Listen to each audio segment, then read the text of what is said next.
พี่เอ็ม มึงก็เห็นว่ากูยังไม่ได้เก็บอ่ะกูไม่เอาขึ้นมาแดกก็หลอก Disutradarai oleh Chayan Layot Rakol, episode kali ini berkisah tentang keluarga polisi yang dipindahkan ke rumah tua di pinggir kota. Perpindahan itu disebabkan oleh pelanggaran berat yang dilakukan sang ayah sebagai anggota kepolisian negara dan juga putra bungsunya yang nekat memakai obat terlarang. Setelah menempati rumah tua itu, si putra bungsu menemukan kamar rahasia yang ditutup dengan kertas mantra penangkal. Ia pun penasaran dan membuka segel itu. Naasnya kejadian mistis mulai menyeruak sehari setelah segel terbuka. Rahasia apa yang tersembunyi di dalam rumah tuanan angker itu? Berikut ceritanya.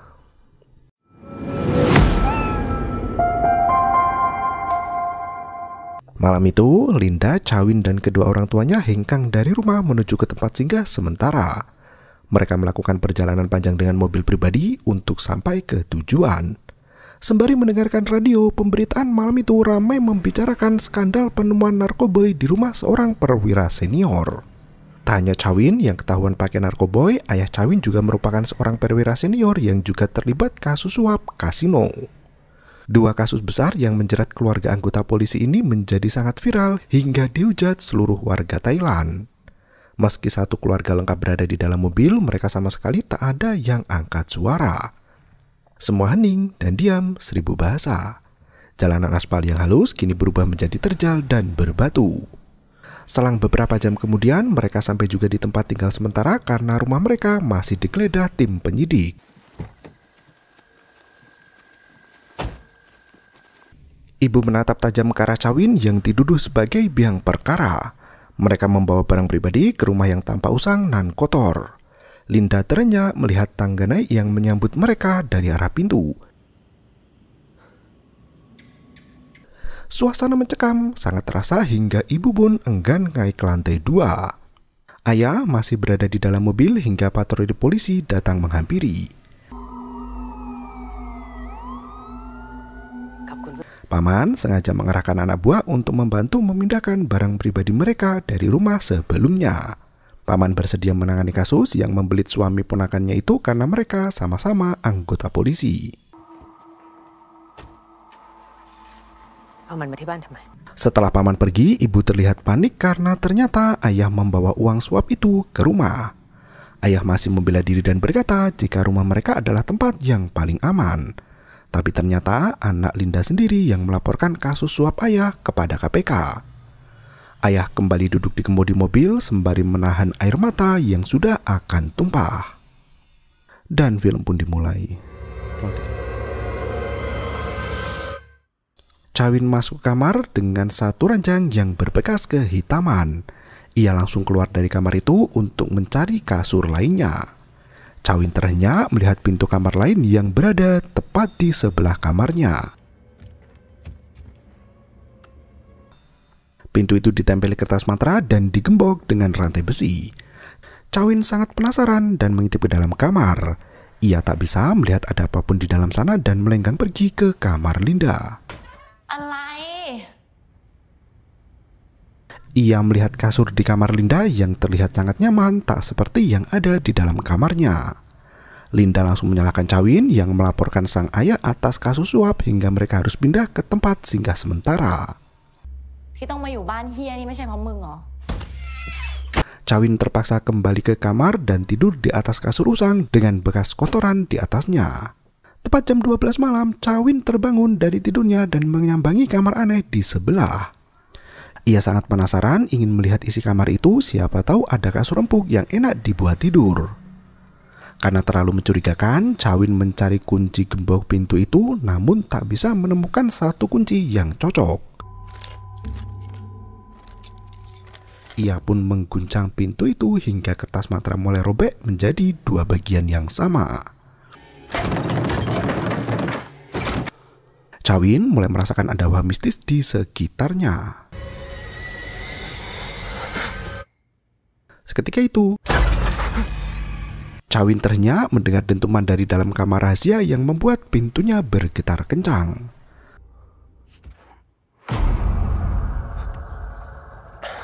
Ia bisa merasakan ada sosok yang muncul di belakang tubuhnya. Chawin yang ketakutan menggenggam erat kunci di tangan hingga tangan ikut gemetar. Di waktu yang sama, Linda baru kembali dari toilet hendak masuk ke kamarnya. Ia kesulitan membuka pintu karena dikunci entah oleh siapa. Ia melihat Chawin yang mengalami tidur berjalan dan berdiri di depan pintu kamar.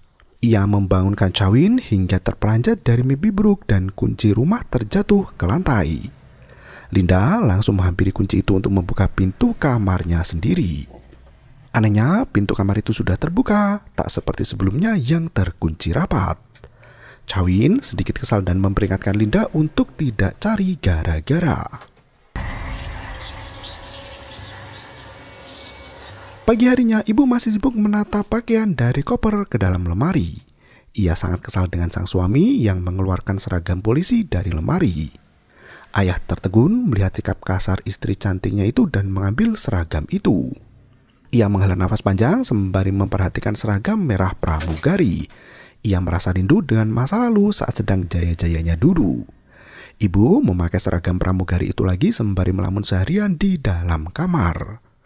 Ia mendapat telepon dari Worapun, namun ibu terlalu sedih untuk mengangkat telepon itu.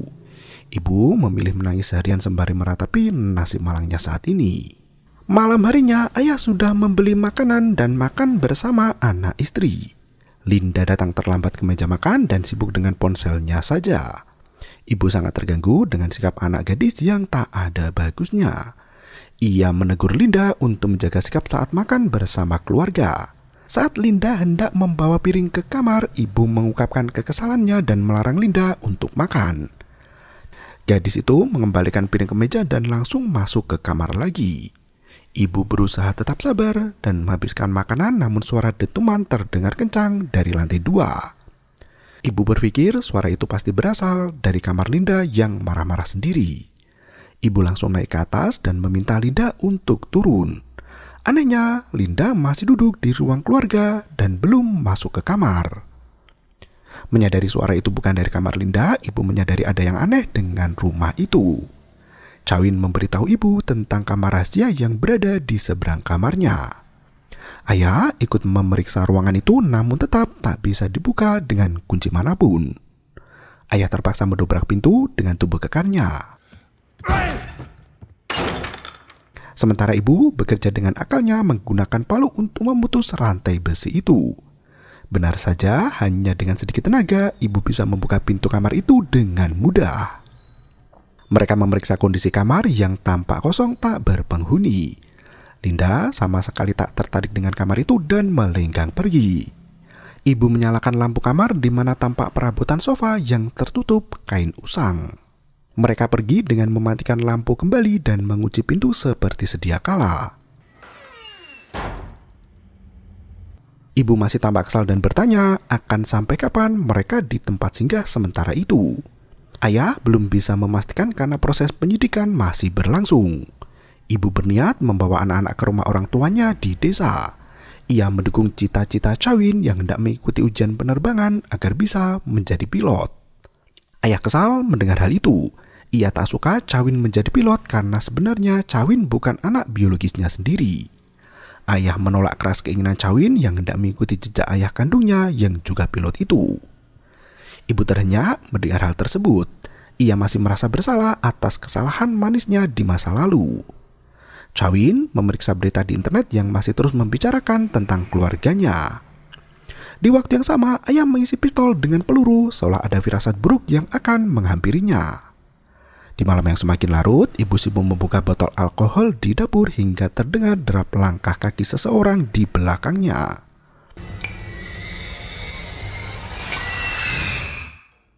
Ia sempat terdiam karena ketakutan seketika itu. Karena tak ada sinyal di pinggiran kota, Chawin makan mie instan sembari menikmati sajian layar semut bergoyang. Ia mengajak Linda untuk ikut makan mie bersama. Linda yang kelaparan langsung ambil piring dan menemani kakaknya makan. Chawin mengaku kesepian karena ayah tak menyayanginya. Ia tahu dirinya bukan anak kandung sang ayah dan ingin menarik perhatiannya. Chawin sengaja membuat keributan di rumah karena tahu ayah hendak membawa pulang uang suap. Ia membuat ayah dalam masalah besar karena merasa kesepian dan butuh perhatian. Chawin meminta maaf pada Linda, namun ternyata Linda mendukung sikap adiknya itu. Sama seperti Chawin, Linda juga memperjuangkan cita-citanya sendiri untuk hidup di luar negeri. Linda meminta Chawin untuk jangan cengeng dan jangan manja. Mereka harus bisa bertahan dalam kondisi sesulit apapun agar cita-cita besar bisa tercapai. Chawin yang ceroboh tak sengaja menjatuhkan mie ke lantai. Linda menyuruh Chawin untuk segera mengambil mie itu sebelum kotor. Karena Chawin tak menghiraukan tegurannya, Linda melenggang pergi untuk mengambil minuman. Mie itu masih tergeletak di bawah kaki Chawin dan Chawin yang sedang membereskan piring terkejut mengetahui mie-nya telah hilang. Saat Linda kembali ke TV, Chawin masih sibuk mencari mie-nya yang telah tiada. Ia sempat melongok ke bawah meja namun tak bisa menemukan mie-nya dimanapun jua. Linda ikut melongok ke bawah meja yang ternyata memang tak ada mie di sana. Sosok yang bersembunyi di bawah kursi langsung lenyap dalam sekejap mata. Mereka berdua mulai takut untuk tidur di dekat kamar tersegel itu. Chawin merekatkan kertas mantra di pintu kamar dengan menggunakan selotip, namun mantra itu tetap tak bisa kembali seperti sedia kala. Pagi harinya, kertas mantra yang sudah diselotip berlapis-lapis itu kembali terbuka, bahkan selotipnya tercabik. Chawin heran melihatnya dan langsung merekatkan selotip itu lagi. Ibu terlihat sangat berbeda karena hari itu wajahnya penuh senyuman. Tak biasanya ibu bersemangat seperti pagi itu. Bahkan ibu sudah memasak untuk sarapan bersama. Ia meminta anak-anak untuk turun ke ruang makan di mana mangkuk biru sudah tersaji dengan rapi. Ibu menyajikan mie instan Korea meski tak ada persediaan kimchi di rumah. Ia langsung menyantap mie instan itu dengan lahap dan meminta kedua anaknya untuk ikut makan juga. Ibu tak sengaja menjatuhkan makanan ke lantai dan langsung mengambil mie itu untuk dimakan kembali. Linda dan Chawin sampai melongo keheranan karena ibu adalah orang yang sangat bersih dan tak mungkin mau memakan benda yang sudah jatuh ke lantai. Pagi itu ibu benar-benar aneh dan mencurigakan. Setelah makan, Chawin dan Linda membicarakan tingkah ibu yang berubah 180 derajat. Karena ponsel Chawin masih disita polisi, ia meminjam ponsel Linda untuk browsing internet. Ia mencari tahu seluk-beluk rumah sementara itu yang ternyata memiliki jimat pintu untuk menangkal hantu. Jimat itu persis seperti yang ada di rumah mereka dan digunakan untuk menjebak roh satu keluarga di dalam ruangan. Di internet diketahui pernah ada yang mati di dalam kamar rahasia itu sampai pintunya disegel dengan jimat dan juga mantra. Salah satu anggota keluarga sengaja memasukkan racun ke dalam panci sukiyaki keluarga itu hingga 4 orang tewas keracunan. Saat mereka hendak kembali ke dalam rumah, ibu menyapa dengan senyuman lembutnya. Dengan penuh semangat, ia berkata hendak memasak sukiyaki malam nanti.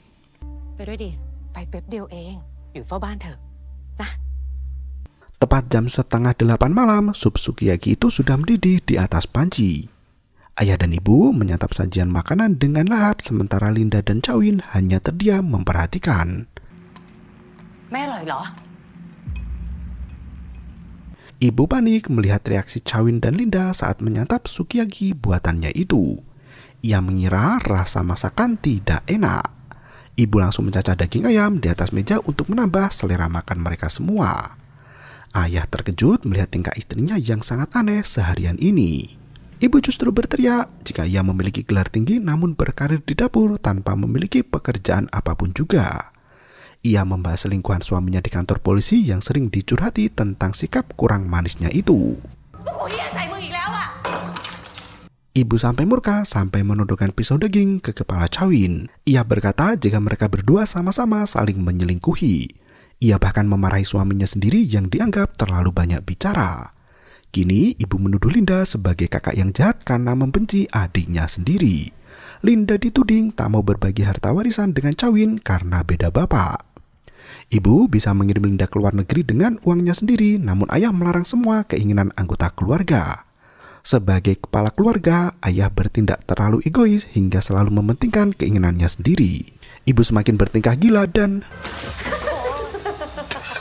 Chawin, Linda, dan ayahnya hanya bisa diam tak tahu harus berbuat apa. Seketika itu, ibu sengaja memotong lengannya dan mencacah tulangnya sendiri sampai hancur. Semua orang terperanjat dari tempat duduk di mana ibu mulai menyerang ayah dengan pisau daging itu. Linda menyiram tubuh ibunya menggunakan kuah sukiyaki yang mendidih. Ibu semakin memberontak hebat dan bersikeras hendak membunuh Linda. Karena Linda adalah anak kandung sang ayah, pria itu langsung membunuh istrinya sendiri menggunakan pisau daging. Suasana makan malam hangat berubah menjadi pembunuhan tragis yang dilakukan oleh seorang suami terhadap istrinya sendiri. Setelah ibu mati, iblis itu kini merasuki sang ayah. Ia berjalan mendekati Linda dan Chawin hingga Chawin lari sembunyi. Sementara Linda masih bertahan bersama ayahnya dan mengancam hendak melapor polisi jika sang ayah berbuat jahat. Ayah tertawa terbahak-bahak sembari berkata jika dirinya memang seorang polisi. Chawin memanggil Linda untuk ikut sembunyi dengannya. Nasnya gadis itu berhasil ditangkap oleh sang ayah dan kepalanya dibenturkan ke pintu rumah. Chawin tak mampu berbuat apapun lagi karena dirinya terlalu takut untuk melawan. Kepala Linda sudah berlumuran darah dengan tubuh yang lemah. Ia memohon pada sang ayah agar nyawanya tidak dihabisi. Seketika itu, pria itu mencekik putrinya sendiri hingga akhirnya meninggal dunia. Ayah kini menyasar Chawin yang sudah mencuri pistolnya dari kamar. Chawin menodongkan pistol peluru itu ke kepala sang ayah. Ayah justru meminta Chawin untuk segera menembak dirinya karena ia bukan ayah kandungnya. Seketika itu Linda merangkak dan menarik kaki ayahnya untuk membenturkan kepala ayah ke anak tangga sampai mati. Ternyata iblis itu sudah merasuki tubuh Linda untuk membunuh Chawin yang lebih mudah. Saat Linda menghampiri Chawin, pemuda itu berlari ke dalam kamar dan mengunci diri di sana. Linda mengetuk pintu itu dan membujuk Chawin untuk membukanya. Seketika itu, satu tembakan yang dilayangkan Chawin membuat suara Linda bungkam. Ia bergegas memeriksa kondisi sang kakak yang ternyata mati bersimbah darah. Tembakan itu tepat mengenai kepala yang membuat Linda mati seketika untuk kedua kali. Saat Chawin hendak pergi, tiba-tiba Linda mencegah Chawin dan menyeret kakinya. Di anak tangga, jasad ibu dan ayah bangkit kembali untuk membalaskan dendam. Chawin yang ketakutan dikepung oleh 3 hantu langsung lari memasuki kamar rahasia. Ia bisa mendengar suara ketukan pintu yang memanggil namanya. Chawin melangkah mundur ke belakang hingga terjatuh dan pingsan. Saat terbangun, Chawin melihat ayah, ibu, dan Linda duduk di meja makan untuk menikmati sajian sukiyaki hangat buatan ibunya. Kondisi itu tak terasa sangat nyata hingga Chawin terpana dibuatnya. Seketika itu, Chawin memuntahkan darah, begitu juga ayah, ibu, dan Linda yang mati bermulut berbusa seperti orang keracunan.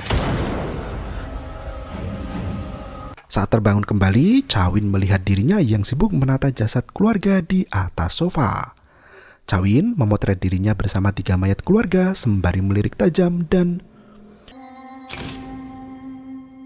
Chawin berbicara pada dirinya sendiri jika ia tidak akan kesepian karena keluarganya tidak akan kabur meninggalkan dirinya.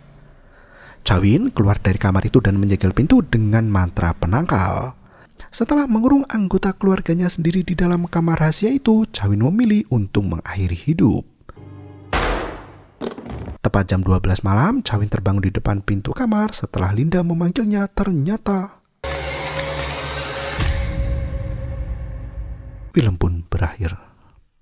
Karena merasa dibenci oleh anggota keluarganya sendiri, Chawin tega menghabisi nyawa ibu, ayah, dan Linda. Ia membunuh mereka semua dan menguncinya di ruang atas dan menyegelnya dengan stiker religius itu. Chawin mengakhiri hidup di tempat yang sama agar tidak terpisah dari keluarganya. Hal itu menjebak arwah mereka ke dalam putaran yang terus berulang dan menyedihkan.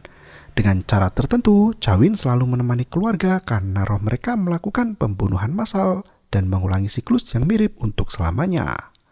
Tidak jelas apa yang perlu dilakukan untuk mengakhiri pola itu. Namun keluarga Chawin jelas mendapat karma buruk atas kejahatan yang mereka lakukan semasa hidupnya. Pada akhirnya rumah itu menjadi angker karena ulah arwah mereka sendiri yang tak henti mengulang kematian. Terima kasih dan sampai jumpa. Yo, bermau itu ketara.